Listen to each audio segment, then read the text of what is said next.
So hello, कैसे हो friends. स्वागत है आपका फिर से मेरे यूट्यूब चैनल बिजली बॉय पे।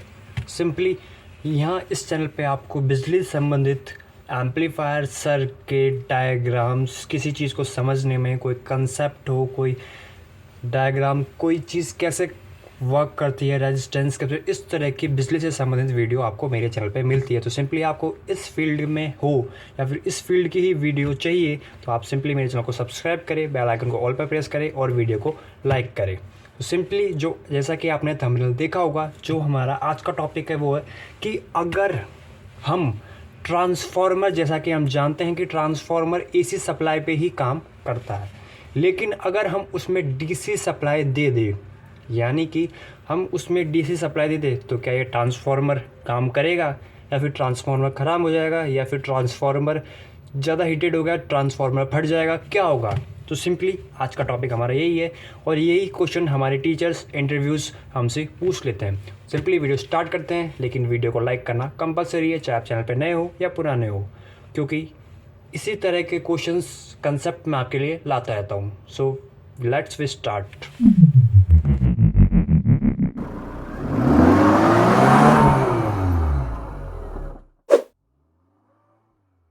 सो जैसा कि हम जानते हैं कि ट्रांसफार्मर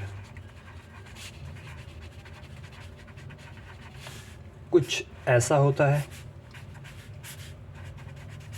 ठीक है। ये हमारा ट्रांसफार्मर का बेसिक सिंबल है, ठीक है।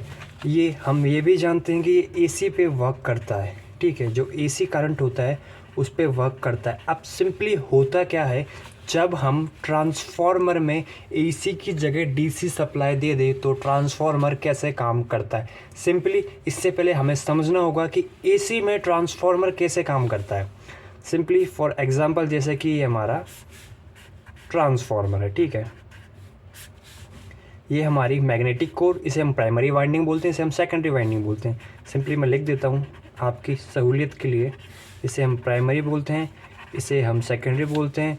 यहाँ हम वी आउटपुट लेते हैं और यहाँ हम वी इनपुट देते हैं।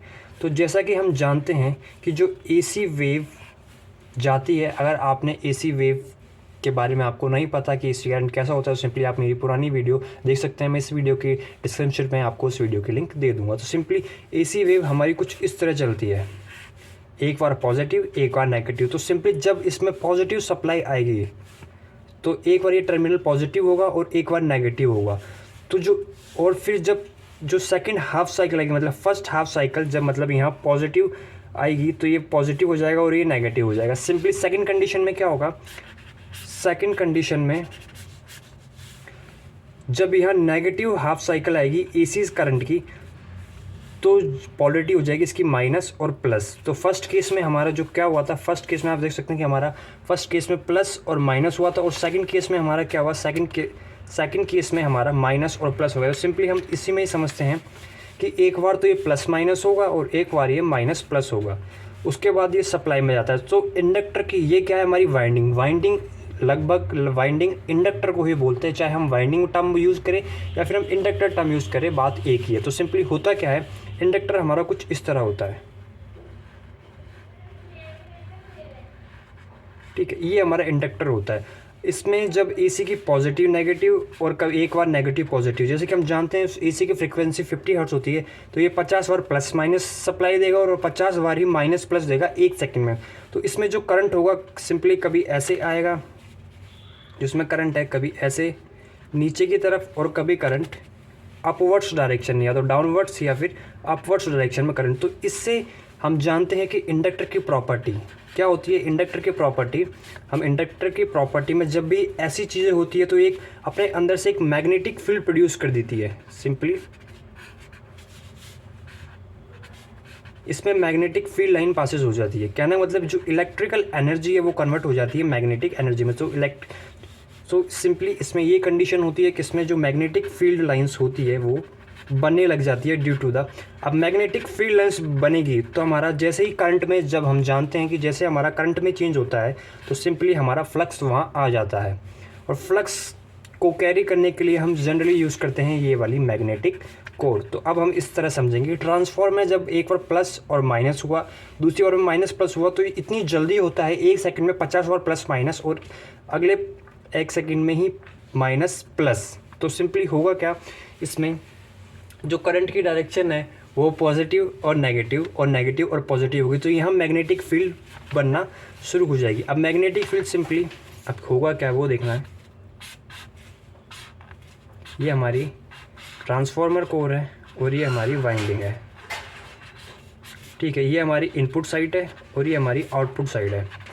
तो जब इसमें प्लस माइनस, तब इसमें क्या होगा, जब इलेक्ट्रिकल एनर्जी यहाँ से इलेक्ट्रिकल एनर्जी जब मैग्नेटिक एनर्जी में कन्वर्ट होगी, तो यहाँ से फ्लक्स ट्रेवल होगा और यहाँ पर मैग्नेटिक एनर्जी इलेक्ट्रिकल एनर्जी में कन्वर्ट होगी। मतलब कि जब प्लस माइनस जब इसकी पोलरिटी चेंज होगी, तो इसमें due to the change in current it produces flux और magnetic field lines. Magnetic field line जैसे ही पास होगी, मैग्नेटिक फील्ड लाइंस की चेंज में, मैग्नेटिक फील्ड लाइंस की चेंज से क्या बनेगा, हमारा मैग्नेटिक फील्ड लाइन की चेंज से हमारा फ्लक्स बनेगा, और फ्लक्स मैग्नेटिक कोर के द्वारा कैरी किया जाता है। कैरी करने के बाद जो हमारी सेकेंडरी वाइंडिंग होती है, सेकेंडरी वाइंडिंग में वही फ्लक्स दोबारा चेंज, अगर इसे जो रिपल्सिव फ्लक्स मिलता है, मतलब चेंज होता हुआ फ्लक्स मिलता है, तो दोबारा फ्लक्स मैग्नेटिक फील्ड को बनाता है और मैग्नेटिक फील्ड दोबारा हमारा करंट को बना देता है। इस तरह हमें ट्रांसफॉर्मर, अगर अब हम हमारे क्वेश्चन पे आते हैं कि हमारे अब एसी और डीसी में क्या होता है। अगर हम यहाँ सिंपल डीसी सोर्स अप्लाई कर दे किसी भी ट्रांसफॉर्मर में, सो हम एज्यूम कर रहे हैं कि हम ट्रांसफॉर्मर में डीसी देते हैं, डीसी वोल्टेज देते हैं। डीसी करंट मतलब फिक्स पोलरिटी, अब इधर पॉजिटिव रहेगा और इधर नेगेटिव रहेगा, सिंपली यही टर्मिनल्स। तो जब हम इसमें सप्लाई देंगे, तो अब यहाँ क्या होगा, इस केस में देखना, यहाँ जो हमारा करंट होगा वो चेंज नहीं होगा, मतलब कि वो चेंज नहीं हो रहा है।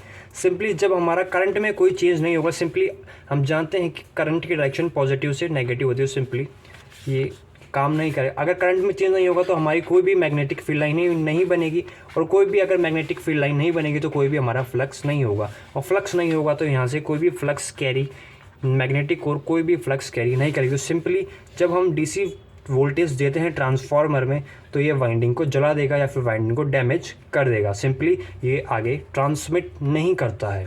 तो यही हमारी डीसी ट्रांसफार्मर में जब भी हम यूज़ करेंगे, डीसी वोल्टेज ट्रांसफार्मर में जब भी यूज़ करेंगे, तो हमारी जो वाइंडिंग है वो जल जाएगी, मतलब वाइंडिंग हमारी डैमेज हो जाएगी। अगर हमने डीसी वोल्टेज ट्रांसफार्मर में दिया तो हमारी वाइंडिंग डैमेज हो जाएगी। लेकिन इसलिए बोलते हैं कि हमें एसी में जो ट्रांसफार्मर है वो एसी पे ही काम करता है। इन 3 कंडीशन से ही एसी पे काम करता है, क्योंकि जो एसी करंट होता है वो प्लस माइनस और माइनस प्लस 50 बार प्लस माइनस होता है और 50 बार ही 1 सेकंड में माइनस प्लस होता है। इसलिए इसमें करंट में चेंज होता है, करंट में चेंज होने से मैग्नेटिक फील्ड में चेंज होता है, मैग्नेटिक फील्ड में फ्लक्स में चेंज होता है, और मैग्नेटिक एनर्जी इलेक्ट्रिकल एनर्जी और इलेक्ट्रिकल एनर्जी मैग्नेटिक एनर्जी में कन्वर्ट हो सकती है। सिंपली इसलिए एसी में ऐसा होता है और डीसी में वाइंडिंग जल जाती है। इसका कारण यही है कि इसमें करंट में कोई चीज़ नहीं होता, इसमें फिक्स अमाउंट ऑफ करंट आता है, जिससे हमारी मैग्नेटिक फील्ड लाइन नहीं बनती और हमारा फ्लक्स भी नहीं बनता और हमारा ट्रांसफार्मर की वाइंडिंग जल जाती है। तो सिंपली आज की नॉलेज हमारी ट्रांसफार्मर थी, जो हमारा अपना क्वेश्चन था वो सॉल्व हो गया सिंपली। लेकिन आपने अभी तक हमारे चैनल को सब्सक्राइब नहीं किया तो हमारे चैनल को सब्सक्राइब करें, वीडियो को लाइक करें, और कमेंट में अगर आपकी कोई भी क्वेरी होती है तो आप सिंपली पूछ सकते हैं। सो मिलते हैं अगली वीडियो में।